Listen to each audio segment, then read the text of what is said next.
नमस्कार दोस्तों। तो आज हम सुनेंगे राजा और उसकी तीन बेटियों की कहानी।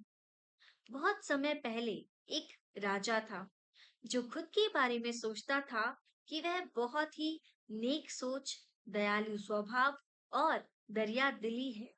उसे लगता था कि वह स्थितियों को सही से समझने, हर बात पर न्याय करने और हर विषय में उचित विचार रखने वाला व्यक्ति है। राजा की तीन बेटियां थीं। एक दिन उसने अपनी बेटियों को बुलाकर कहा, मेरे पास जो भी है वो सब तुम्हारा है। तुम तीनों को मुझसे ही जीवन मिला है। मेरी इच्छा अनुसार ही तुम तीनों का भूत, वर्तमान और भविष्य बना हुआ है, जो आगे भी ऐसे ही बना रहेगा। मैं ही तुम तीनों का भाग्य बनाता हूँ। राजा की यह बात सुनकर उसकी दो बेटियों ने शांत मन से राजा की बात में हामी भर दी, लेकिन तीसरी बेटी ने ऐसा नहीं किया। उसने कहा, नहीं, मुझे तो नहीं लगता है कि आपके हाथों में मेरा भाग्य है। राजा यह सुनते ही गुस्से में आ गया। उसने अपनी तीसरी बेटी को की कही बातों को एक चुनौती के रूप में स्वीकार किया। उसने खुद को अपनी तीसरी बेटी के सामने सही साबित करने की ठान ली और उसे जेल में बंदी बना दिया। इस वजह से राजा की तीसरी बेटी कई सालों तक जेल में ही बंद रही। राजा और उसकी बाकी की बेटियां राजसी जीवन जीती रही। राजा मन ही मन सोचता है कि यह मेरा ही हुक्म है, जो मेरी जिद्दी बेटी जेल में कैद है। लोगों को भी यही लग रहा होगा कि राजा का ही हुक्म है जो उसकी बेटी को ऐसा भाग्य मिला है। उसकी प्रजा के लोगों को भी यही सोचते थे। उन्होंने ये सोचा, या उन्हें ये लगा कि राजा की तीसरी बेटी ने जरूर कोई गलत कार्य किया होगा, तभी उसे जेल में कैद करके रखा गया है। वरना कोई पिता अपनी बेटी के साथ भला ऐसे क्यों ही करेगा। राजा कभी-कभी जेल में कैद अपनी तीसरी बेटी से मिलने के लिए जाता था। उसकी बेटी बहुत कमजोर हो गई थी, लेकिन अभी भी उसके विचारों में कोई बदलाव नहीं आया था। मगर राजा अपनी कमजोर होती बेटी की हालत और नहीं देख पा रहा था। एक दिन उसने अपनी तीसरी बेटी से कहा, इस तरह से तुम्हारा जिद करना मुझे बहुत गुस्सा दिलाता है।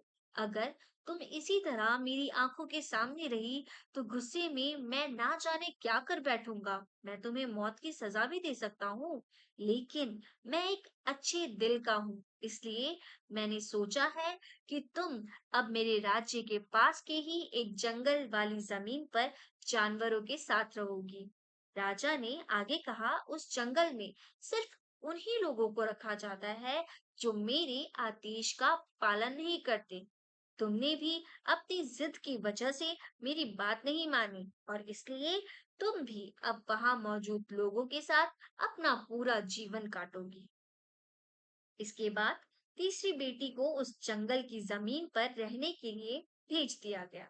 वहां वह फल और सब्जियां खाने और एक गुफा में रहने लगी। उसके पास पीने के लिए झरने का पानी और ठंड से बचने के लिए सिर्फ सूरज की धूप का ही सहारा था। वहां की खुली हवा में रहते हुए और फल फूल खाते खाते वो जल्द ही पूरी तरह से स्वस्थ हो गई। उसने वहां पर खेती करना भी शुरू कर दिया। गुफा को उसने घर की तरह सजा लिया था और खुशी खुशी वहीं रहती थी। एक दिन वहां पर एक भटकता हुआ राहगीर आ पहुंचा। उसे देखते ही देखते राजा की तीसरी बेटी से प्रेम हो गया और दोनों खुशी खुशी वहीं रहने लगे। उस जंगल में उन दोनों के अलावा और भी कई लोग रहते थे, जिनकी मदद से उन्होंने उस जंगल को एक शहर के रूप में बदल दिया। और कुछ ही सालों में राजा की तीसरी बेटी और वो राहगीर उस शहर के राजा रानी बन गए। अब उनके शहर की चर्चा दूर दूर तक होने लगी। जैसे ही इसकी जानकारी राजा को मिली, वह उस जंगल में सब कुछ देखने के लिए पहुंच गया।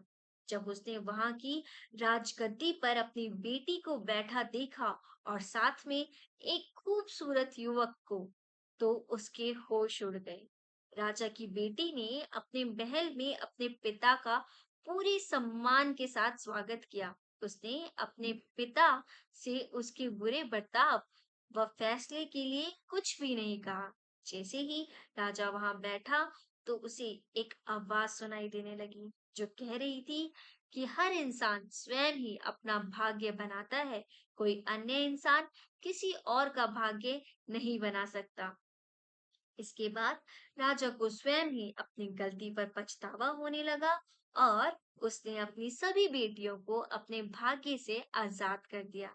उसने अपनी तीनों बेटियों से कहा, भले ही तुम तीनों का भाग्य मेरे हाथों में है, लेकिन हर व्यक्ति खुद ही परिस्थितियों के अनुसार अपना भाग्य अच्छा व बुरा बना सकता है। राजा और उसकी तीन बेटियों की कहानी हमें यह सीख देती है कि कोई भी व्यक्ति किसी का भाग्य बना या फिर बिगाड़ नहीं सकता। हमारा भाग्य स्वयं हमारे हाथों में ही होता है, जिसे हम अपनी सूझबूझ से बुरी परिस्थितियों में भी अच्छा बना सकते हैं। धन्यवाद दोस्तों।